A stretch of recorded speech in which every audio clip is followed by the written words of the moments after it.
अस्सलाम वालेकुम नाज़रीन, इस्लामाबाद स्टूडियोज़ में खुशामदीद और K2 टेलीविज़न की सहर स्पेशल ट्रांसमिशंस में भी आप सबको खुशामदीद करते हैं। सोहराब बरकत आपसे मुखातिब है और सबसे पहले तमाम उम्मत मुस्लिमा को साल का सबसे मुबारक महीना रहमतों, इबादतों और बरकतों वाला और रौनकों वाला महीना मुबारक हो। सबसे इम्पॉर्टेंट चीज़ होती है जब भी आप रोज़ा रखने जाते हैं कि आपने सहर में खाया क्या है और किस तरह से आप अपनी सहर का आगाज़ करने जा रहे हैं। स्पेशल ट्रांसमिशन है सहर के हवाले से। लेकिन सबसे दिलचस्प बात 2016 में उस वक्त सामने आई जब एक जापानीज फिजियोलॉजिकल साइंटिस्ट योशिनोरी ने एक रिसर्च दुनिया के सामने रखी और दुनिया ने उस रिसर्च का एतराफ़ इस तरह से किया कि उन्हें दुनिया के सबसे बड़े अवार्ड नोबेल प्राइज से नवाजा। इंटरेस्टिंग बात यह है कि ऑटोफैगी का एक नया कंसेप्ट उन्होंने दुनिया के सामने रखा और उस ऑटोफैगी का कंसेप्ट बेसिकली ये था कि आपके जिस्म के अंदर ऐसे खुलिये या ऐसे सेल्स बनना शुरू हो जाते हैं अगर आप 29 या 30 रोजे रखते हैं कि वो खुद ब खुद कैंसर के सेल्स को और जो मौलिक बीमारियां होती हैं उनको खाना शुरू कर देते हैं। और योशिनोरी जापानीज साइंटिस्ट ने दुनिया में दावा किया कि वो किसी भी बीमारी का इलाज कर सकते हैं फास्टिंग के जरिए, यानी रोज़ा रखकर। तो बहुत ज़रूरी है ये चीज़ जानना कि शहर में आप क्या खा रहे हैं और किस तरह से आप 13-14 घंटों का रोज़ा गुजारेंगे।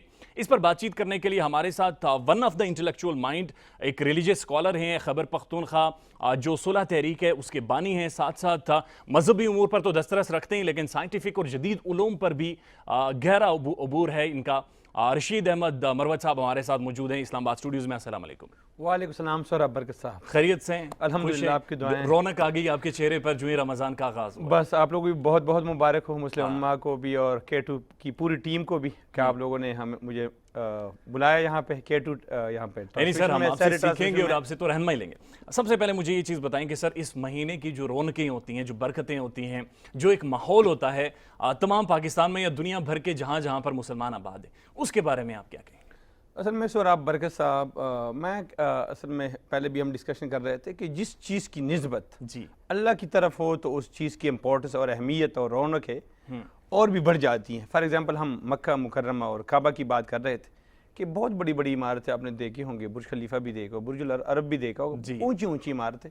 लेकिन काबा भी एक जो है पत्थर का घर है लेकिन उसकी निस्बत अल्लाह की तरफ है। तो जब अल्लाह की तरफ निस्बत हो जाए तो पूरी दुनिया की कितनी इंपॉर्टेंस है कि पूरी दुनिया उसकी तरफ मुंह करके रुख करके नमाज पढ़ते हैं। और जब बंदा जाता है फिर बंदे को पता चलता है कि जिस शौकत और जलाल के साथ के बंदा यानी रुक नहीं सकता, यानी ज़ारो कतार बंदा रोता है कि जब काबा के सामने बंदा हो जाता है। आपने भी अक्सर जो हज उम्रे पे लोग जाते हैं उनसे पूछा भी होगा, उन्होंने अक्सर यही बात करते हैं। हाँ बिल्कुल, तो उनसे भी सुना होगा कि जब फर्स्ट इंटरेक्शन होती है, फर्स्ट अपीयरेंस बंदा काबा की अल्लाह के घर पे, यानी अल्लाह से निस्बत है, उस पर नज़र पड़ती है तो बंदा कैसा फील करता है। तो इस तरह रोज़े का भी है। रोज़े फॉर एग्जांपल 12 महीने हैं, तो ये जो एक महीना है जिसकी रौनक की आप बात कर रहे हैं, जिसकी शान शौकत की बात कर रहे हैं, तो अल्लाह भी फरमाते हैं कि अस्सौमु ली व अना अज्ज़ी बिही, कि रोज़ा मेरे लिए है और मैं ही इसका अजर दूंगा। और रोज़ा जो है महीनों का सरदार है, जिस तरह दिनों का सरदार जो है जुम्मा है, जुम्मतुल मुबारक है, इस तरह रोज़ा जो है महीनों का सरदार है। तो जब महीनों का सरदार तो ऑटोमेटिकली रौनकें तो होगी होगी। ओह, क्या खूबसूरत बात की है। और इन्होंने तर्जुमा किया, उसका मफहूम ये है कि रोज़ा मेरे लिए है, ये खुदा करीम फरमाते हैं और उसका अजर भी मैं खुद दूंगा। अब ये खुदा करीम की वो ज़ात बात कर रही है जो तकरीबन 8 बिलियन से ज़्यादा गैलेक्सीज़ के मालिक है, जिन्होंने पूरे 7 यूनिवर्स इस दुनिया में बना रखे हैं। क्या खूबसूरत और वो क्या ही मुकाम होगा, और अजर का तो हिसाब लगाना ही शायद नामुमकिन है। असल में सोहराब साहब, इस दुनिया में ना हम कोई अवार्ड या कोई मेडल वगैरह या कोई नोबेल प्राइज़ हमें जब मिल रहा होता है, जब कोई कहता है कि सोहराब बरकत साहब को प्रेसिडेंट साहब अवार्ड देंगे वाने सदर में, या इस तरह कोई यूनाइटेड नेशन का बड़ा जो है हेड जो है वो इनाम देगा, तो हम कितना खुश होते हैं। अमेरिकन प्रेसिडेंट कोई किसी को अवार्ड देगा तो फॉर एग्जाम्पल अल्लाह रब्बुल इज़्ज़त भी कहते हैं जो यानी मुख्तलिफ जो अल्लाह ने मुख्तलिफ हम पे इबादतें हैं, मुख्तलिफ जो और भी अल्लाह रब्बुल इज़्ज़त नमाज है और है सदकात खैरात है, जो अल्लाह रब्बुल इज़्ज़त फरमाते हैं कि मैं 10 गुना से लेकर 100 गुना 700 गुना बढ़ा देता हूँ। लेकिन ये जो रोज़ा है इसका अजर मैं खुद अपने हाथों से दूंगा, पर मैं जितना चाहूँ। यानी एक तो ये अल्लाह ने फरमाया कि रोज़ा मेरे लिए है और मैं इसका अजर दूंगा। दूसरी मरतबा फरमाते तो दूसरी जगह कि अस्सौमु ली व अना उज्ज़ा बिही, कि रोज़ा मेरे लिए है और मैं ही इसका अजर हूँ। यानी फॉर एग्जाम्पल किसी बादशाह ने कहा ना कि आओ मेरी बादशाही में आप लोगों को क्या चाहिए, तो कोई आ रहा था, कोई जो है सोफे पे हाथ रख रहा था, कोई जो है ना कैमरे पे हाथ रख रहा था, मैं मोबाइल पे हाथ रख रहा था, कोई जो है किसी खजाने पे हाथ रख रहा था, कोई सोहराब बरकत जैसा होशियार बंदा था, उसने बादशाह पे हाथ रख दिया कि ये मेरा है। ठीक है। तो देखो जब बादशाह हाथ आ गया तो सब कुछ हाथ आ गया। हाँ। तो अल्लाह फरमाते कि अस्सौमुली व अना उज्जा बिही, जिसने रोज़ा मेरे लिए और मैं ही इसका अजर हूँ। जब अल्लाह ही आपका हो जाए तो ये अल्लाह रब्बुल इज़्ज़त असल में सूरा बरकत साहब बहाने ढूंढता है अपने बंदे के लिए, बख्शने के लिए। 11 महीने मैं कहता हूँ दुनिया की और मादी इन चीज़ों में बंदा गफलत का, जब इंसान पे गफलत का पर्दा पड़ जाता है और अल्लाह जब अपने बंदा जो है अल्लाह अपने रब से दूर चला जाता है, तो असल में रब चाहता है अपना हमारा अल्लाह चाहता है कि बंदा हमारे करीब आ जाए। और इस बहाने और जिस तरीके से आमतौर पे किसी या कस्टमर को खींचने के लिए मुख्तलिफ मार्केटों में सेल्स वगैरह लग जाती हैं कि यहाँ पे जो है यानी 1000 रुपये की चीज़ 500 रुपये में बिक रही है, ये सेल है, ये है मुख्तलिफ चीज़ों पर। पाकिस्तान में ऐसा नहीं होता। पाकिस्तान में ऐसा नहीं होगा। रमज़ान में जिस तरह हम मुसलमान जो है ना सेल यानी जो है मुख्तलिफ कीमतें हैं बढ़ा देते हैं, जी। ठीक है। अनफॉर्चुनेटली आप मगरबी दुनिया में देखें कोई वहाँ पे क्रिसमस हो वगैरह और कोई इस तरह की कोई इवेंट्स वगैरह उनकी मजहबी त्यौहार वगैरह, तो कीमतें घटा देते हैं, हमारे यहाँ बढ़ा देते हैं। हमारे तो मुनाफे का महीना जो है जी वो समझते हैं। तो अल्लाह रब्बुल इज़्ज़त चाहते हैं कि मैं अपने बंदों को नवाजूँ, यानी हर चीज़ जो अब हर चीज़ की रेट बढ़ जाती है। फ़र्ज़ नमाज की जो है वो 70 नमाज़ों के बराबर, यानी फ़र्ज़ नमाज आपकी सुन्नत, अब वैसे नवाफिल पढ़ते हैं तो नवाफिल का सवाब अल्लाह रब्बुल इज़्ज़त फ़र्ज़ के बराबर कर देते हैं। यानी वो रेट्स वगैरह ताकि वो अल्लाह ये समझते हैं कि मेरा बंदा जो 11 महीने गफलत में पड़ा रहा, नमाज की तरफ, रोज़े और जो है इबादत की तरफ ध्यान नहीं रहा, अब बंदा मेरे करीब आ गया, तो जब करीब आ गया तो मैं इसके पैकेजेस लगा देते हैं, सेल्स यानी सीज़न, हर चीज़ का सीज़न। फॉर एग्जांपल कपड़ों का सीज़न होता है कि यार मुख्तलिफ यहाँ पे यानी यहाँ पे और भी मुख्तलिफ चीज़ों पे यहाँ पे जो सीज़न वगैरह लगते हैं, फॉर एग्जाम्पल दुबई में वगैरह अभी कहते हैं एक्सपो है, फलाना है, ग्लोबल विलेज है, ये चीज़ है, वो चीज़ है, चीज़ें कम कम रेट्स पे पूरी दुनिया के, ताकि वो चीज़ें निकल जाए।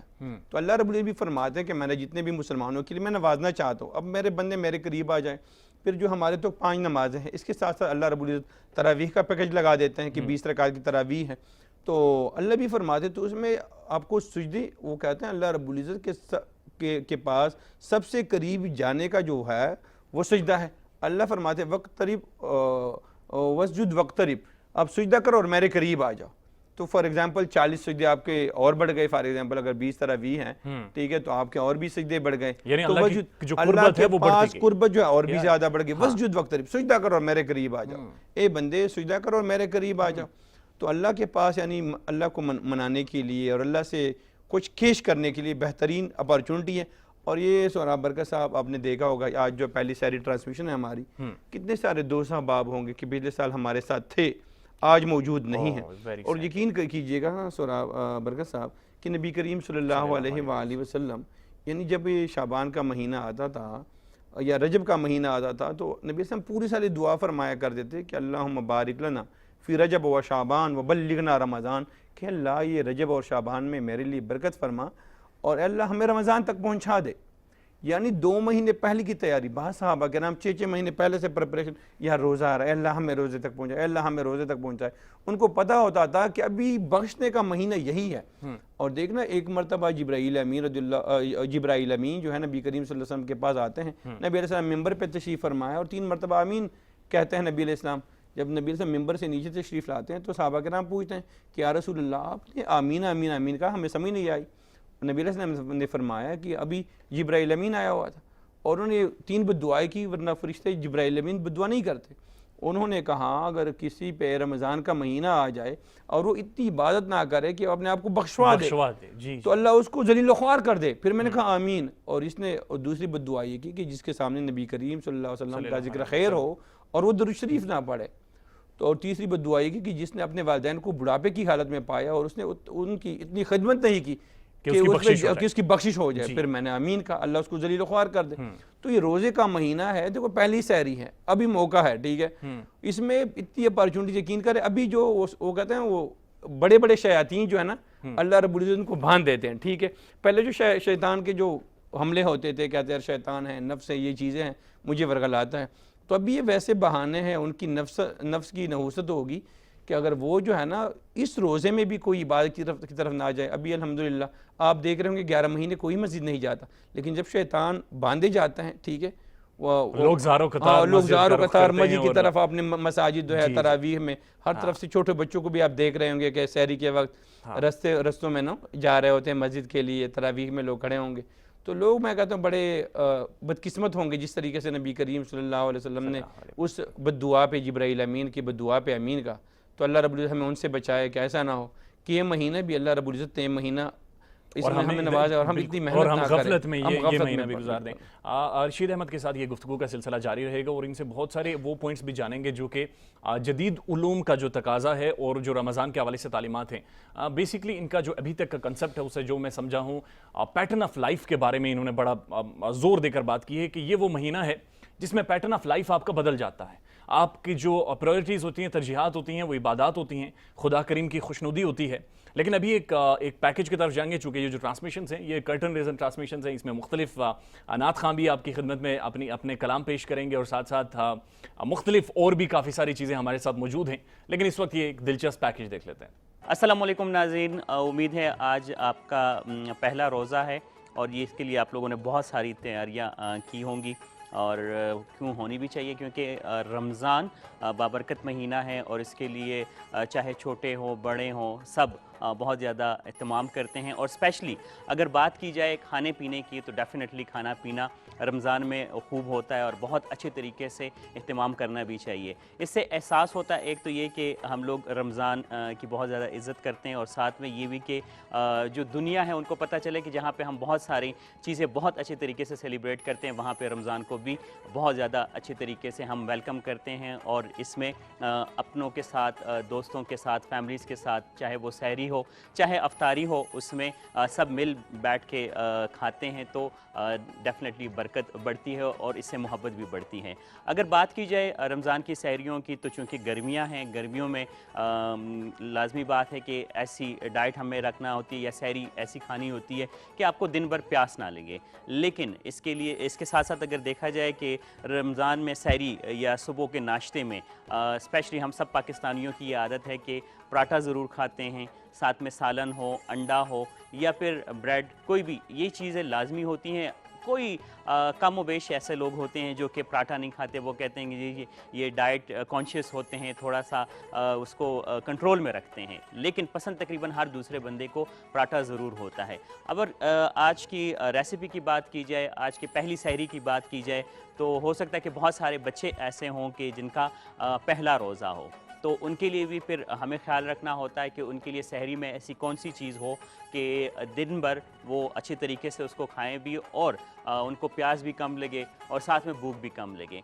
अगर देखा जाए रोज़ा काफ़ी लंबा है, डेफ़िनेटली भूख भी लगेगी, प्यास भी लगेगी, लेकिन हमने उनको ये समझाना है कि ये आपने बर्दाश्त करना है। और जैसे ही आप रोज़ा रखते हैं तो बहुत सारी चीज़ों का ख्याल रखते हैं, वहाँ पे भूख और प्यास तो डेफ़िनेटली होती है, लेकिन उसको कंट्रोल हम कर सकते हैं कुछ चीज़ों से।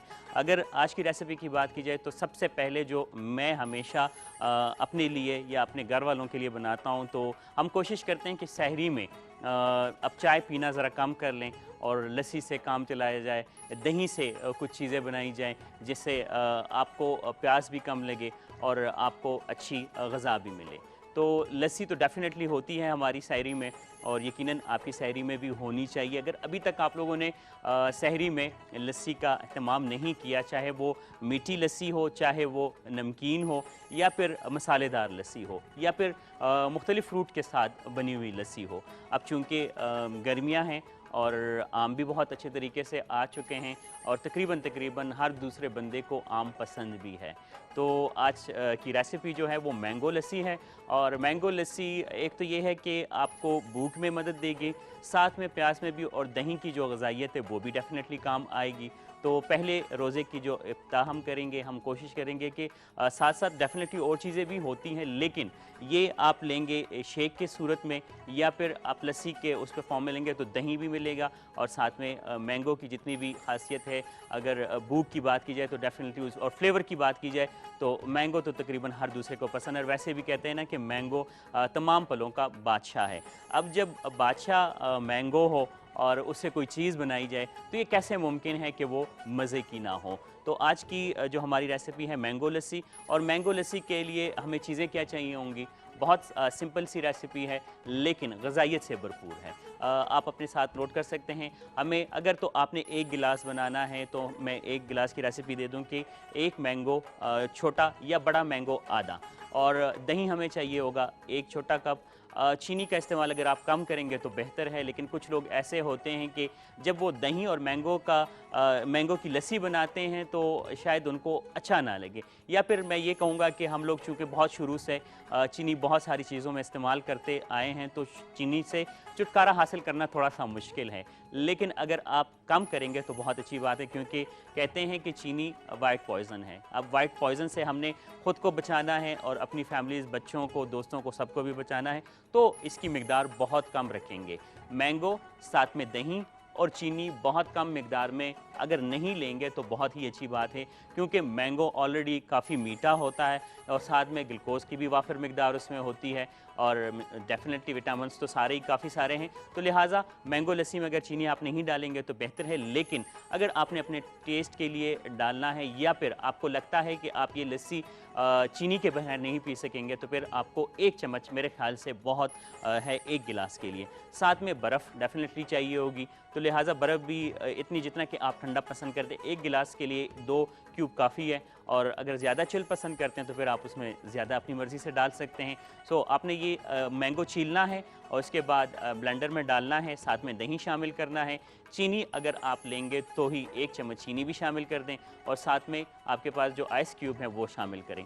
ब्लेंडर में तकरीबन 2 मिनट आप उसको ब्लेंड करेंगे, आप देखेंगे कि बहुत मज़ेदार किस्म की, स्मूथ किस्म की लस्सी जो है वो तैयार है। काफ़ी अरसे से लोग समझते हैं कि शायद लस्सी हम मीठी लस्सी या जो नमकीन लस्सी है वही अच्छी लगती है, या दही फ्रूट के साथ ही खाया जाता है और फ्रूट के साथ ही वो मज़े का लगता है या हम लोगों को अच्छा लगता है। लेकिन अब ट्रेंड बदल गया है। आप जब कभी भी जूस की शॉप पे जाते हैं तो आपको काफ़ी सारी वैरायटी लस्सी में मिल जाती है, या फिर मैं ये कहूँगा कि जितने भी अच्छे जहाँ पे आपको जूस मिलते हैं, आइसक्रीम पार्लर्स हैं, वहाँ पे आप जाते हैं तो वहाँ पे आपको मुख्तलिफ़ किस्म की रेसिपी जो है वो ये मैंगो लस्सी की ऑफ़र होती हैं। स्पेशली अगर मैंगो लस्सी की बात की जाए तो काफ़ी बेहतर है, आप बना के आप पिएंगे, यकीन मानिए कि आपका रोज़ा जो आज का पहला रोज़ा है वो काफ़ी मदद आपको मिलेगी उसमें, प्यास को कंट्रोल करने में, भूख को कंट्रोल करने में, क्योंकि खाना तो ऑलरेडी आप खाते ही हैं, साथ में अगर शेक के बजाय आप लस्सी पिएंगे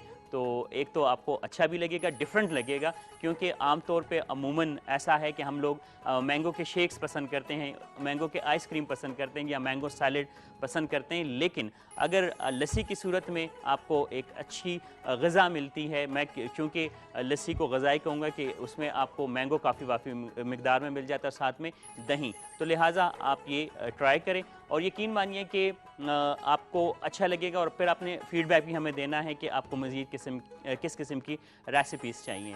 आज की रेसिपी के साथ मुझे इजाज़त दीजिएगा, इंशाअल्लाह कल आपसे मुलाकात होगी। अपना बहुत सारा ख्याल रखिएगा। अल्लाह।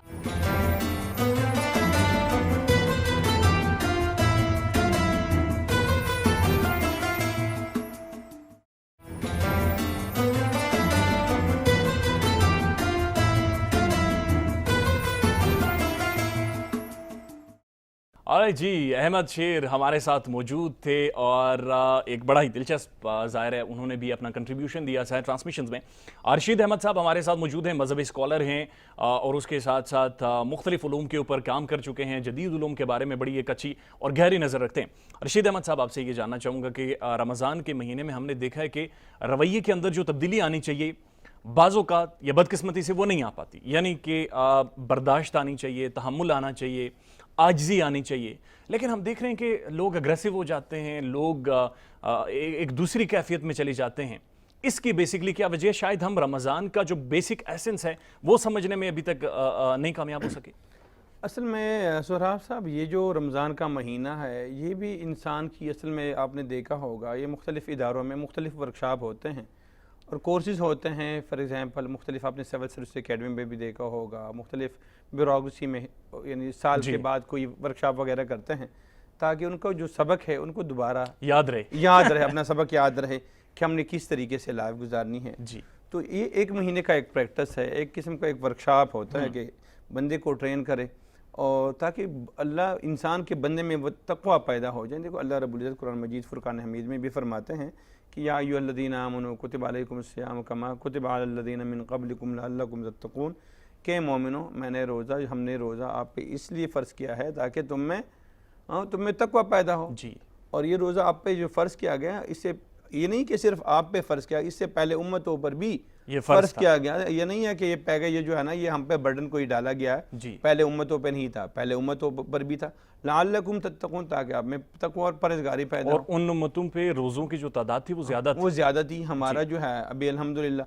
और उसमें था बल्कि रात से जब वो रात को खाना शुरू कर लेते जी। थे, यानी इफ्तार कर लेते थे, तो इफ्तार से रोज़ा जब स्टार्ट एक हो गया। मरतबा आपकी आंखें बंद हो गई तो किस्सा ख़त्म, फिर आप कुछ भी नहीं खा सकते थे, यानी उसमें। और अल्हम्दुलिल्लाह हम तो सहरी में खाते हैं, और सहरी में बरकत भी है, और नबी अलैहि सलाम भी फरमाते हैं कि यानी बार बार सहरी की जो बरकत है और उनकी जो फजीलत है बयान कर दी, इंशाल्लाह उस पर भी किसी दिन बात करेंगे। तो आपने बताया ये एक बात की कि रवैयों में यहाँ पर जो लोगों में एग्रेशन वगैरह, ये हमारे अदम बर्दाश्त कर रही है अदम बर्दाश्त का, mostly ये हमारा ये जो फॉर एग्जांपल ये हमारी 1979 के बाद, ये रशियन इन्वेजन के बाद जो हमारी यकीन करे सोरा बरकत साहब इस बेल्ट में नहीं था, इतना एग्रेशन नहीं था, बड़े प्यार मोहब्बत से बड़े प्यारे रवैये थे यहाँ पे, प्यार मोहब्बत थी इस एरिया में। पता नहीं क्या हो गया, वो कहते हैं ना किसी कभी कभार इंसान को सोरा बरकत साहब को भी नज़र लगती है, उनके ख़ानदान को भी अब प्यारा होता है, कभी कभी कौमों को भी नज़र लग जाती है। तो हमारी कौम को मैं कहता हूँ कि वैसे नज़र लग गई है, वरना हमारे मुआशरे में पख्तून बेल्ट में, पाकिस्तानी बेल्ट में हमारा जो है ट्राइबल बेल्ट है, बड़ा मेहमान नवाज बर्दाश्त वाले लोग थे, बर्दाश्त करते थे। ये जो है यानी नबी अलैहिस्सलाम भी एक मरतबा वैसे सहाबा किराम के साथ बैठे थे, तो एक सहाबी आया, बुद्धू, ये जो गाँव का देहाती बंदा होता है, तो आए। वो अक्सर उनको एटिकेट वगैरह का तरीके ज़्यादा मालूम नहीं होते हैं, तो उन्होंने वैसे रस्ते में गुजर रहा था तो कहा या रसूल अल्लाह, ए मोहम्मद, कहते ए मोहम्मद, यानी वो या रसूल अल्लाह भी नहीं कहा, ए मोहम्मद मुझे नसीहत भी करे और जल्दी भी करे। वो साहब भी हैरान हो गए कि बंदा, अल्लाह के बंदे आ जाओ, आराम से बैठ जाओ, अपने सवाल का बारी का इंतज़ार करो, फिर सवाल पूछो। लेकिन नबी अलैहि सलाम ने फरमाया ला तग़ज़ब, गुस्सा मत करो। सिंपल लफ्ज़, वन वर्ड, नसीहत भी करो और जल्दी भी करो। नबी अलैहि सलाम ने फरमाया ला तग़ज़ब, गुस्सा मत करो। यही होता है कि हमारे रमज़ान के महीने में अल्लाह रब्बुल इज़्ज़त ने तो इसके लिए आपके अंदर बर्दाश्त आ जाए। रोज़ा सिर्फ भूख और प्यास यानी बर्दाश्त करने का नाम नहीं है। ये उसका एक एलिमेंट है, ये एक एलिमेंट है। असल में वो असल में ये चीज़ आपके वो प्रैक्टिस पैदा करना चाहता है कि अल्लाह के बंदे ये सिर्फ जो है ना, फॉर एग्जांपल मैं यहाँ पे अकेला हूँ, घर में हूँ, यानी वो प्रैक्टिस कि अल्लाह मुझे देख रहा है, यानी मैं घर में अकेला हूँ, बहुत प्यास लगी हुई है मुझे, हल्क में कांटे चुभ रहे हैं, ठीक है, बिल्कुल मैं पागल हो रहा होता हूँ, घर में फ्रिज में रुख अफ़ज़ा भी पड़ा हुआ है, शरबत भी, पेप्सी, ये जो भी मुख्तलिफ जो है मशरूबात वगैरह, मशरूबात हैं यहाँ पे, तो आप उसको हाथ तक नहीं लगाते। क्यों नहीं लगा? घर में कोई नहीं होता, आप बिल्कुल प्यास से बिल्कुल मर रहे होते, लेकिन आप कहते नहीं अल्लाह मुझे देख रहा है। फिर अल्लाह आपको प्रैक्टिस दे रहा हो कि जब इस एक महीने के अलावा अब जब 11 महीनों में जब कोई यानी आपको गलत काम हो, हराम काम हो, कोई गुस्से वाला काम हो, तो उस वक्त भी अल्लाह को याद करो कि अल्लाह मुझे देख रहा है। कोई रिश्वत की बारी आ रही है, कोई और गलत काम आ रहा है आपके सामने, तो जिस वक्त आप रमज़ान के महीने में आपको भूख और प्यास से मर रहे होते थे और आपने कहा कि अल्लाह मुझे देख रहा है, और उस वक्त हलाल चीज़ थी, खाना पीना, मशरूबात पीना, ये तो हलाल चीज़ है ना, लेकिन फिर वो क्यों नहीं पी रहे थे? इसलिए नहीं पी रहे कि अल्लाह मुझे देख रहा है, ठीक है। और उस वक्त जब आप एक महीने का एक प्रैक्टिस आपने वो कर लिया, उसके बाद आप मुआशरे में जाते हैं तो अल्लाह कहते हैं गुस्सा हराम है, गुस्सा मत करो, ठीक है, ला तग़ज़ब, गुस्सा मत करो, लेकिन आप फिर भी वही हराम काम करते हैं, रिश्वत मत लो और गलत काम मत करो। सिर्फ इस प्रैक्टिस के लिए आपको अल्लाह रब्बुल इज़्ज़त प्रैक्टिस देता है। एक महीना पूरा एक महीना आपकी वर्कशॉप वगैरह हो जाती है, उसका हो जाता है। लेकिन इसमें ये अक्सर में आप देख रहे होंगे कि शाम के वक्त इलाकों में, देहातों में बर्फ़ के ऊपर लोगों की लड़ाइयाँ हो रही होती हैं, सब्जियों के पकौड़ों के ऊपर हो रही होती हैं, कोई ओवरटेक कर लेता है समोसों के पकौड़ों पे कि यार मेरी बारी थी, ये था। तो क्या अगर आप पीसता, वो अक्सर लोग जो किसी को कत्ल कर देते हैं। अक्सर आपने देखा होगा हमारे मुआशरे में रमज़ान मुबारक के महीने में कि अल्लाह रब्बुल इज़्ज़त के साथ करीब, जिसमें बड़े बड़े शैतान जो है ना पकड़ ले, लेकिन इसमें छोटे छोटे शैतान भी हम पे हावी हो जाते हैं और वो भी हमसे कत्ल करवा देते हैं। वो जो नफ्स का कंट्रोल है, नफ्स का कंट्रोल, वो कहीं ना कहीं हो नहीं पाता। लेकिन एक और चीज़ यहाँ पर रशीद अहमद साहब जो अवाम के सामने रखना ज़रूरी है, एक तो आपकी प्रैक्टिस हो रही है, आपकी जो रवैया है या जो आपकी ज़हनी कैफियत है, उसके साथ साथ आपका जिस्म फ़िल्टर हो रहा होता है, आपके जिस्म के जो मुख्तलिफ अज़ा होते हैं उनके अंदर एक इम्यूनिटी पैदा हो रही होती है। और 11 महीने जो आपने खा कर जो अपनी सेहत ख़राब की होती है, असल में उस सेहत को रिवाइव करने का ये एक महीना होता है। लेकिन आपसे सर एक चीज़ जानना चाहूँगा, सहर की इंपॉर्टेंस कितनी है? हमने देखा है कि बहुत सारे लोग हमारे माशरे में नींद पूरी करने के लिए सो जाते हैं या सिर्फ पानी का एक घूंट लेते हैं और कहते हैं कि हम सो जाएं, बस ठीक है, हमारी तरफ से पानी का एक घूंट लेके सहरी का जो अमल था वो पूरा हो गया, और उसके बाद मजीद सो जाते हैं। सहरी की इंपॉर्टेंस क्या है इस्लामी नुक्ता नज़र से और साइंटिफिक नुक्ता नज़र से भी, और सहर में कितना खाना चाहिए, कितना पीना चाहिए, क्या इसके बारे में क्या राय आपकी? असल में बरकत साहब, ये तो डॉक्टर हजरात बेहतर बता सकेंगे, लेकिन ये जो अक्सर हमारे हजरात इतने ज़्यादा भारी खाना खा लेते हैं सहरी के वक्त के शाम तक जो है ना उनको कोई वो यानी तकलीफ़ वगैरह नहीं होती है, तो असल में आपको जिस्म की प्यूरिफिकेशन है और इसको नफ्स की प्यूरिफिकेशन के लिए आप रोज़ा रखते हैं। हाँ। कि आप इतना खा ले, पूरी रात आप जागते रहे, कोई आप फेसबुक करते रहे और ये जो है और जो आप यूट्यूब वगैरह मुख्तलिफ टीवी चैनल पे आप बैठे हुए हैं। एक तो रात इसलिए हैं कि देखो अल्लाह रब्बुल इज़्ज़त पूरी रात जो है ना वो एक फरिश्ता आता है और आसमानी दुनिया पे आवाज़ लगाता है कि ए खैर के तलब करने वाले खैर तलब कर और ए शर वाले रुक जाओ, अक्सर रुक जाओ।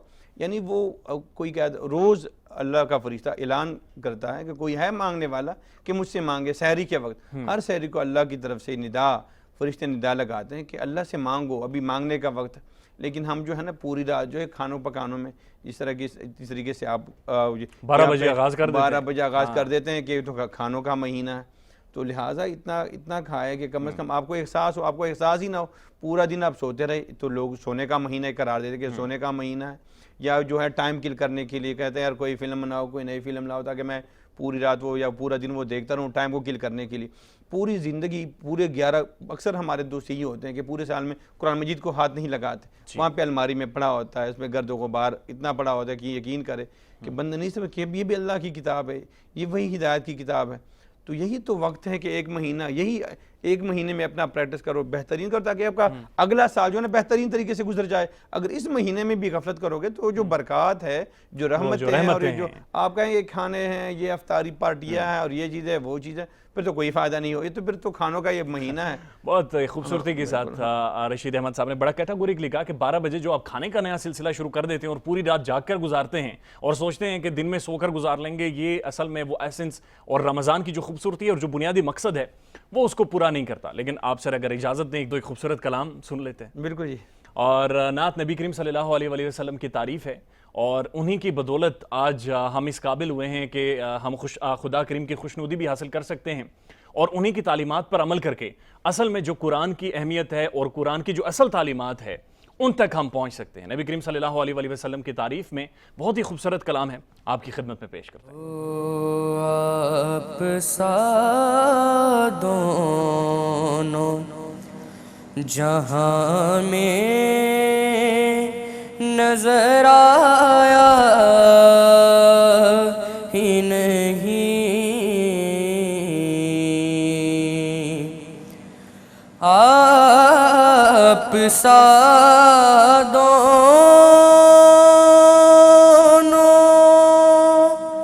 जहां में नजर आया ही नहीं, क्योंकि अल्लाह ने कोई और बनाया ही नहीं, क्योंकि अल्लाह ने कोई और बनाया ही नहीं। रुतबा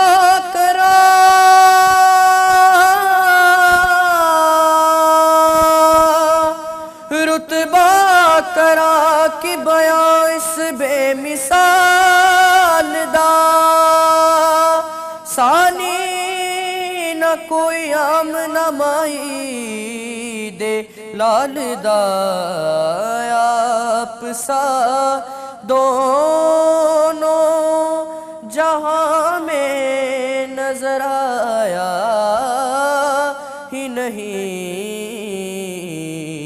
क्योंकि अल्लाह ने कोई और बनाया ही नहीं।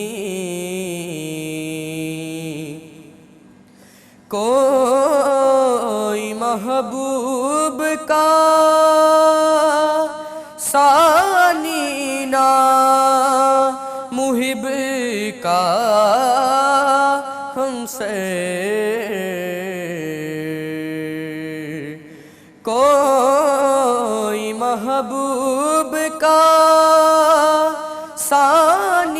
ना मुहिब का हमसे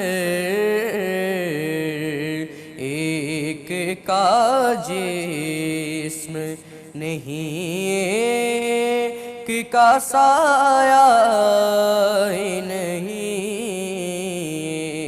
एक का जिस्म नहीं, एक का साया ही नहीं। आपकी नात ही शहजाद का सरमाया है,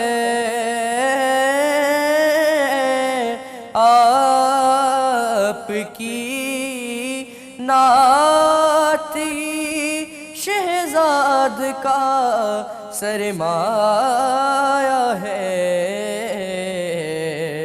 इस निकम्मे ने तो कुछ और कमाया ही नहीं, इस निकम्मे ने तो कुछ और कमाया ही नहीं।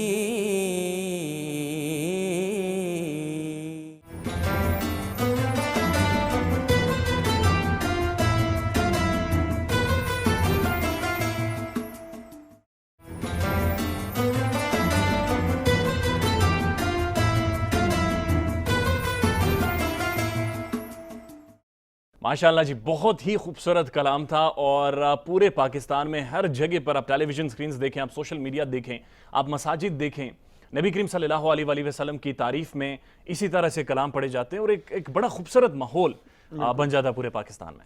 बिल्कुल, यही तो महीना है जो नबी करीम सल्लल्लाहु अलैहि वसल्लम इस महीने के लिए कई महीने इंतज़ार करते थे और सहाबा किराम 6 महीने इंतज़ार फरमाया करते थे कि रमज़ान आएगा, अल्लाह की तरफ से रहमतें और बरकतें और ये रौनकें होंगी। तो यही अल्हम्दुलिल्लाह हम फील भी कर रहे हैं। और माशाल्लाह वैसे रशीद अहमद साहब माशाल्लाह आप देखने में काफ़ी हशाश बशाश हैं, लेकिन ज़ाहिर है हम सारे रोज़ा रखते हैं। रमज़ान के बाद आपकी जिस्मानी सेहत में या आपकी नफ्सियाती सेहत में क्या तब्दीली आपने ऑब्ज़र्व की है कि बड़ी तब्दीली रोनुमा होती है? तब्दीली तो बहुत रोनुमा होती है। आपका जो है यकीन करें फिज़िकली जो आप पहले बात कर रहे थे प्रोग्राम के बिल्कुल इनिशियल स्टेज पे, जो जापान के साइंटिस्ट फिजियोलॉजिकल डॉक्टर थे, फिजियोलॉजी में डॉक्टर थे, कि उन्होंने कहा कि 1 महीना रोज़ा जो है इंसान की सेहत के लिए बहुत ज़रूरी है। लेकिन उनका जो रोज़ा है उनका कोई सवाब नहीं होता। ठीक है, हमें तो अल्लाह रब्बुल इज़्ज़त वो चीज़ देते कि इसमें हमें तो बड़ा जो है ना हम खुरमा हम सवाब अल्लाह भी मिल रहा है और सेहत भी बन रही। और कहते जान है तो जहान है। और ये भी फरमाते हैं कि सेहतमंद, अल्लाह नबी अलैहि सलाम भी फरमाते हैं कि सेहतमंद नौजवान जो है सेहतमंद मुसलमान कमज़ोर मुसलमान से बेहतर है। अगर आपकी जिसमें इतनी सारी ये जो पूरी साल जो है ना 11 महीने हम खा के ना, वो बहुत सारी बीमारियां जो आप जितने अस्पताल भरे होते हैं 11 महीने खाने की वजह से, मोटापे की वजह से जो बेशुमार बीमारियां पूरा साल हम लोग ठोंसते रहते हैं। लेकिन जिस तरह से आपने फरमाया, जिसका मफहूम ये है कि एक सेहतमंद मुसलमान एक कमजोर मुसलमान से बेहतर है। इजाजत दें तो डॉक्टर सज्जाद के पास चलें। बिल्कुल, डॉक्टर साहब के पास। सेहत और रमज़ान के हवाले से डॉक्टर सज्जाद साहब का क्या कहना है वो आपकी खिदमत में पेश करते हैं।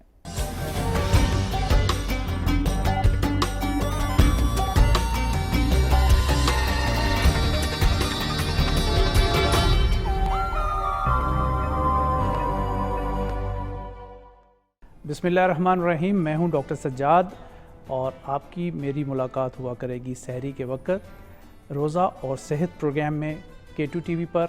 और हम 30 रोज़ों में आपकी सेहत से मुतालिक जो है वो बात किया करेंगे, क्योंकि हमें आपकी सेहत जो है वो बहुत अजीज़ है। हम चाहते हैं कि आप लोग बहुत अच्छे तरीके से जो है वो आप रोज़े रख सकें, क्योंकि जैसे कि आप लोगों को इल्म में है कि पैसे की ज़कात होती है, इसी तरह हमारे जिस्म की ज़कात भी रोज़ा है और इसमें कोई हिलो हिज्जत हमें नहीं करनी चाहिए। डायरेक्ट अल्लाह ताला का बंदे से वास्ता होता है और इसका सवाब भी अल्लाह पाक ने ही देना होता है। किसी बंदे के लिए हमें रोज़ा या इबादत नहीं करनी चाहिए, सिर्फ़ और सिर्फ अल्लाह पाक की ज़ात के लिए हमें तमाम इबादत जो है वो करनी चाहिए। ख़ास तौर पे रोज़े का अजर तो बहुत ज़्यादा हो जाता है। इसमें जितने भी आप अमल करते हैं उसका सवाब कई गुना जो है वो ज़्यादा हो जाता है। तो मुख्तलिफ़ अमराज़ के ऊपर जो है वो हम इस प्रोग्राम में बात किया करेंगे। आज जो है वो हम बात करते हैं कोरोना के ऊपर, क्योंकि पूरी दुनिया में जो है ये वबा फैली हुई है और इसमें मुब्तला जो लोग हैं वो रोज़ा कैसे रख सकते हैं। तो इसके लिए ऐसा है कि जिन लोगों को कोरोना हो चुका है, अब उनकी इम्यूनिटी जो है वो डेवलप हो चुकी है, तो आप लोग कोशिश करें कि अल्लाह की खुशनुदी के लिए इबादत करें। ख़ास तौर पे रोज़ा जो है वो आप ज़रूर रखें। इसमें आप लोगों की सेहत जो है वो मज़ीद अच्छी होगी, ना कि ख़राब होगी। आपने ये नहीं सोचना कि मुझे कोरोना हुआ है और मुझे बहुत ज़्यादा वीकनेस है और शायद मैं रोज़ा ना रख सकूं। तो इसके लिए कुछ हम आपको जो है वो टिप्स दे देते हैं, कुछ खुराकें बता देते हैं, तो वो आप खुराक खा के अच्छे तरीके से जो है वो रोज़ा रख सकते हैं। इसके साथ साथ अगर खुदा न खासा अभी भी आपको कोरोना जो है वो चल रहा है, तो आप लोग रोज़ा ना रखें। जिन लोगों को कोरोना चल रहा है वो रोज़ा रखने की कोशिश ना करें, क्योंकि ऑक्सीजन लेवल जो है वो प्रॉब्लम क्रिएट कर देता है, सैचुरेशंस बहुत ज़्यादा आ जाती है। तो इसलिए हमें देखना होता है कि मुख्तलिफ़ औक़ात में मुख्तलिफ़ खुराक जो है वो प्रोटीन डाइट भी हमें कोरोना की सूरत हाल में बहुत ज़्यादा लेनी होती है। ऑफ एंड ऑन थोड़ी देर बाद जो है वो खुराक हमें लेनी पड़ती है। कुछ ऐसी मेडिकेशन की जा रही होती है कोरोना के दौरान जो कि आपकी भूख जो है वो तेज़ कर देती है। तो इसलिए जो लोग कोरोना में मुब्तला हैं वो काइंडली रोज़ा ना रखें तो ज़्यादा बेहतर है। जिन लोगों को कोरोना हो चुका है, 1 से 2 माह गुज़र चुके हैं, तो वो ज़रूर जो है वो रोज़ा रख सकते हैं। इसके लिए देखें, बीइंग ए मुस्लिम जो है हमें किसी भी वबा से नहीं डरना चाहिए और दुरूद पाक का विर्द जो है वो हर टाइम हमारी ज़ुबान पे होना चाहिए। अल्लाह ताला के 99 नेम जो हैं वो हमें याद होने चाहिए, जो कि हम ज़ुबानी कलामी जो है वो पढ़ते रहें। इसकी बरक़ात से इंशाअल्लाह ताला देखें कि बहुत सारी बीमारियां जो हैं हमारे जिस्म से निकल जाती हैं। और 5 वक्त का जब हम वज़ू करेंगे तो नाक में जब आप पानी डालेंगे, कोशिश करें कि नीम गर्म पानी से आप जो है वज़ू करें। कुल्ली करेंगे और नाक में पानी डालेंगे तो इंशाअल्लाह ताला जो वायरस यहाँ पे बैठा होता है वो किल हो जाता है। तो 5 टाइम का फ्रेश अगर वज़ू करेंगे तो हमें ये कोरोना होने के चांसेस बहुत ज़्यादा जो है वो कम हो जाते हैं। फिर कोशिश करें कि आप लोग जब नमाज अदा करें तो सजदा भी लंबा करें, क्योंकि दिमाग की तरफ जो है वो खून नहीं पहुँचता। जब आप सजदा करते हैं तो फिर ही खून जो है वो दिमाग की तरफ आता है और आपको बहुत ज़्यादा जो है वो सेहतमंद रखता है। कोशिश करें कि आप लोग सजदा भी लंबा करें। आजकल अगर हम देखें तो छोटे बच्चों में भी याददाश्त का बहुत ज़्यादा मसला होता जा रहा है। मुख्तलिफ़ किस्म के गैजेट्स जो हैं वो हम सारा दिन यूज़ करते हैं, ना सिर्फ हम करते हैं बल्कि बच्चे भी करते हैं, जिससे हमारी मेमोरी में, हमारी आँखों में बहुत ज़्यादा जो है वो फ़र्क आता जा रहा है। तो इसलिए मैंने कहा कि नमाज के दौरान सजदा ज़्यादा लंबा करें और इसमें कोशिश करें कि अगर आपको कोरोना हो चुका है और आप रोज़ा रखना चाहते हैं तो आपने हेल्दी फूड का इस्तेमाल जो है सहरी इफ्तारी में ज़रूर करना है, जिसमें कोशिश करें कि मटन का सूप जो है वो आप सहरी में भी ले सकते हैं 1 प्याला और इफ्तारी में भी जो है वो 1 प्याला ले सकते हैं। ठंडे मशरूबात से अभी फ़िलहाल आप लोग परहेज़ करें तो बहुत अच्छा होगा। नीम गर्म पानी से रोज़ा खोल लें, उसके बाद खजूर का इस्तेमाल जो है वो आप लोग करें तो वो ज़्यादा आप लोगों के लिए बेहतर होगा। फिर आप अफ्तारी सहरी में जो है वो दही का इस्तेमाल कर लें। नीम गर्म दूध में शहद डाल के आप लोग ले सकते हैं। जो सब्ज़ियां और फ्रूट सीजनल होते हैं इसको आप लोग ज़रूर लें। ख़ास तौर पर इम्यूनिटी को इन्हांस करने के लिए विटामिन सी का इस्तेमाल आप लोग ज़रूर सहरी और इफ्तारी में करें। ये भी कोरोना पेशेंट्स के लिए और जिनको हो चुका है उनकी इम्यूनिटी को बूस्ट अप करने के लिए विटामिन सी जो है वो बहुत अच्छा है। तो आप लोग कोशिश करें कि विटामिन सी का इस्तेमाल जो है, जैसे नींबू पानी फ्रेश, आप लेमन बाज़ार में जो है वो देसी भी आ चुके हैं, तो आप फ्रेश लेमन जो है बाज़ार से लेके पानी में स्क्वीज़ करके लेमन, तो वो आप सहरी इफ्तारी में 1-1 गिलास जो है वो पीना शुरू करें। नमक और चीनी का इस्तेमाल जो है वो कम से कम करें, ये फ़ायदेमंद नहीं है। इसके साथ साथ अगर आपको कोकोनट का पानी जो है वो मिल जाए तो वो बहुत अच्छा है। वो रोज़ाना की बेस पे जो है वो आप लोग कोकोनट खाएं भी और 1 गिलास जो है उसका पानी पिएं।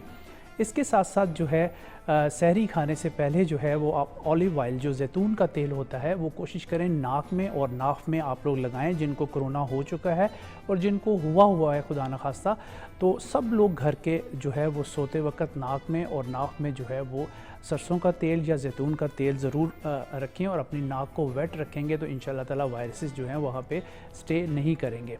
और इस तरह आप लोगों ने कोशिश करना है कि एक दिन आप ऑलिव ऑयल 1 चम्मच पी लें, दूसरे दिन जो है वो आप एक्स्ट्रा वर्जन कोकोनट ऑयल का जो है वो 1 चम्मच पी सकते हैं। इसी तरह एक्स्ट्रा वर्जन जो है वो भी आपने ऑलिव ऑयल ही पीना है। आप इसको अल्टरनेट डेज़ में जो है वो लेते रहें। इंशाल्लाह ताला इससे आपकी इम्यूनिटी जो है वो बहुत अच्छी हो जाएगी, आपको बूस्ट मिलेगा और आपके अंदर जो है वो एनर्जी आ जाएगी। क्योंकि मुख्तलिफ़ टाइमिंग में हमने जो है वो देखा है कि बहुत ज़्यादा लोगों को जो है वो वीकनेस का सामना है, 2-2 महीने उनकी वीकनेस जो है वो कवर नहीं होती। तो आप लोग कोशिश करें कि सहरी इफ्तारी में 7 से 10 दाने जो है वो किशमिश के भी आप खा सकते हैं, बादाम और नट्स का इस्तेमाल करें 5-5 दाने, 1 से 2 अखरोट आप लोग खा सकते हैं। ये आपकी इम्यूनिटी को जो है वो बहुत अच्छा कर सकते हैं। जिनको कोरोना हो चुका है या जिनको हुआ है वो सब ये जो ड्राई फ्रूट है, नट्स का इस्तेमाल जो है वो करें। और जो मैंने एक्स्ट्रा वर्जन कोकोनट ऑयल और एक्स्ट्रा वर्जन जैतून का तेल बताया है वो आप लोगों ने ज़रूर यूज़ करना है। इंशाल्लाह ताला इससे आपकी इम्यूनिटी जो है वो बहुत अच्छी हो जाएगी। इंशाल्लाह ताला अगले प्रोग्राम में दोबारा आपकी खिदमत में हाज़िर हो जाएंगे। तब तक के लिए अल्लाह निगहबान।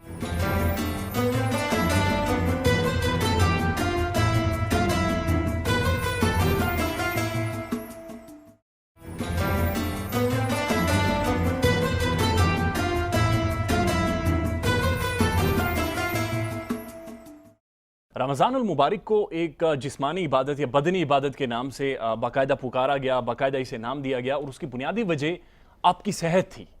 और बुनियादी वजह ये आपके जिस्म को, आपकी सेहत को हर लिहाज से फ़िल्टर करना था और ये बहुत ज़्यादा ज़रूरी था। आप क्या समझते हैं रशीद अहमद साहब के जो रमज़ान है बेसिकली उसका जो बुनियादी मकसद होना चाहिए वो सिर्फ इबादत होनी चाहिए या फिर जिस्मानी सेहत को भी रिवाइव करना?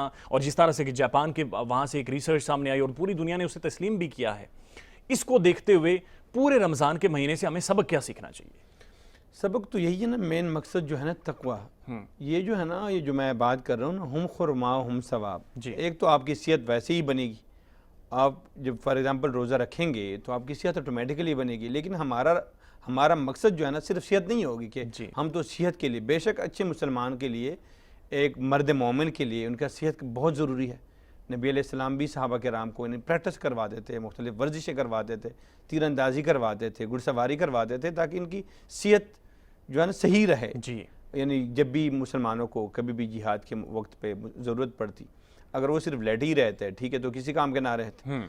तो ये जो है अल्लाह रब्बुल इज़्ज़त भी चाहते हैं कि जो इंसान का जो जिस्म है मेड इन अल्लाह, अल्लाह को पता है कि जिस्म के लिए क्या क्या चीज़ें चाहिए, कितना इनको खाना चाहिए, कितना जो इनको भूखा रहना चाहिए जी।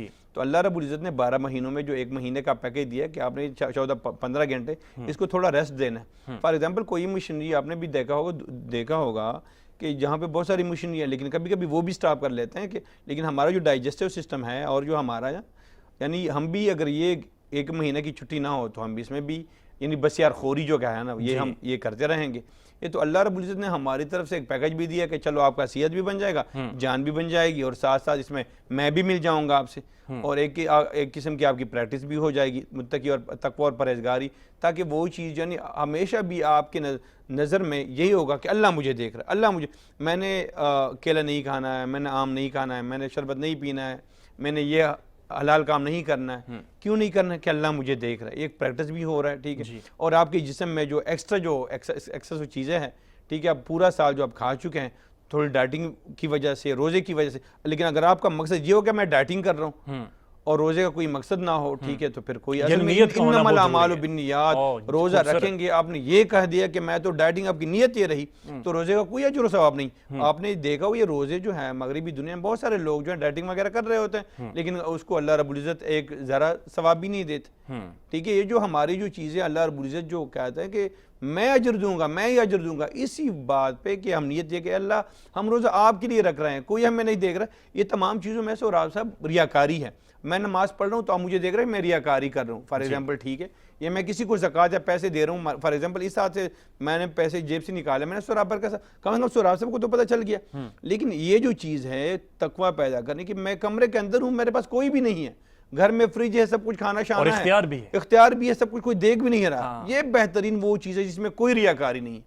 आप ना कोई, आप दरिया के अंदर कोई ना, पहले हम नहरों में यानी वहाँ पे तैरते थे या वहाँ पे स्विमिंग के लिए जाते थे, जब गोता रोजे में नीचे लगाते थे फॉर एग्जांपल, कभी कभार जो वो होते ना तो पानी पी लेते, किसी को पता नहीं चलता कि नीचे से किसी ने पानी पी लिया। हाँ। फिर भी बंदा पानी नहीं पीता, पानी के अंदर भी हो, हल्क में जो है ना आपके कांटे चुभ रहे हो, फिर भी आप कोई नहीं पीते। क्यों नहीं पी? नहीं, अल्लाह मुझे देख रहा है। पानी के अंदर भी हो फिर भी हाथ नहीं, आप गरगरे भी कर रहे फिर भी कुछ नहीं कर रहे कि अल्लाह मुझे देख रहा है। तो अल्लाह मेन यही चीज़ प्रैक्टिस करवाना कि अल्लाह को हमेशा अपने सामने रखो। ये दुनिया में यही होता है ना कि जब हम यार कोई मुझे नहीं देख रहा, यार चलो चलते हैं ना, ये काम करते हैं, कोई मुझे नहीं देख रहा। ये अल्लाह रब्बुल इज़्ज़त चीज़ की प्रैक्टिस मेन चीज़ है, तकवा और परहेजगारी, कि इस बंदे में तकवा और परहेजगारी आए और तकवा और परहेजगारी। अच्छा, नहीं अभी अब सहर का वक्त तकरीबन हुआ जाता है और बहुत नज़दीक है। आखिरी जो मैसेज आप आज की ट्रांसमिशन के आखिर में देना चाहें कि पहले रोज़े के हवाले से आपका क्या मैसेज होगा आज? बस मतलब ये होगा कि कम से कम ये जो अल्लाह रब्बुल इज़्ज़त ने जिस मकसद के लिए रोज़ा यानी तकवा और परहेजगारी के लिए ये मौका है कि इसको केश करे। पता नहीं ज़िंदगी में ये रोज़ा ये महीना फिर आएगा या नहीं होगा। एक दिन ये जो पहली हमारी ट्रांसमिशन है, शायद एक दिन पे अल्लाह करे कि आखिरी ट्रांसमिशन भी होगी, तो ये पूरा महीना गुजर हो गया हो, लेकिन हमें फिर यानी फिर वो अगर इसमें भी हमने गफलत की तो हम बहुत नुकसान उठाने वाले होंगे। लिहाजा अब मौका है कभी से प्लान करें, जिस तरीके से हम ज़िंदगी में प्लान करते हैं कि मैंने ये साल किस तरह गुजारना है। हम दुनिया में कारोबारी हवाले से प्लान करते हैं, विजन बनाते हैं कि इस महीने में अपने इतने प्रोग्राम करने होते। इस तरह से आपको K2 आपकी टीवी है तो प्लान कर रहे होंगे कि इस महीने में हमारे ये प्रोग्राम, कम से कम रोजे के हवाले से भी ये महीना आज से प्लान बनाए, 30 महीनों का प्लान बनाए कि इस महीने में मैंने कितने रोजे रखे, कितने मैंने नवाफिल पढ़ने हैं, कितने सिपारे मैंने तिलावत करने, कितना जिक्र अस्कार करना, कितना मैंने लोगों को नवाजना है, कितना सदका और खैरात करना, और एक कैलेंडर बनाकर उस कैलेंडर के मुताबिक प्लान करें। और नाज़रीन, सहरी का तकरीबन वक्त हुआ चाहता है और ये यकीन जानिए दुनिया भर में जो भी रिसर्चेज हुई हैं, अगर पूरा दिन आप खाना नहीं खाएंगे, पानी नहीं पिएंगे, किसी भी तौर आप डिहाइड्रेटेड नहीं होंगे और ना ही खुराक की वजह से आपके जिस्म में कोई ऐसा प्रोसेस होगा जो आपकी सेहत के लिए नुकसानदेह होगा। ऐसा बिल्कुल नहीं होने वाला और दुनिया में बाकायदा रिसर्चेस के तहत साइंटिफिक तरीके से ये बात साबित हो चुकी है। और खुदा करीम के जो आखिरी नबी हैं हज़रत मोहम्मद सल्लल्लाहु अलैहि वसल्लम, उनकी तालीमात भी यही हैं। और लाजमन एक कैलेंडर बनाएं और आज से तकरीबन आने वाले जो 30 दिन हैं उन्हें खुदा के सामने वक्फ कर दें, उस खुदा के सामने झुकें और अपनी बख्शिश का रास्ता निकलवाएं।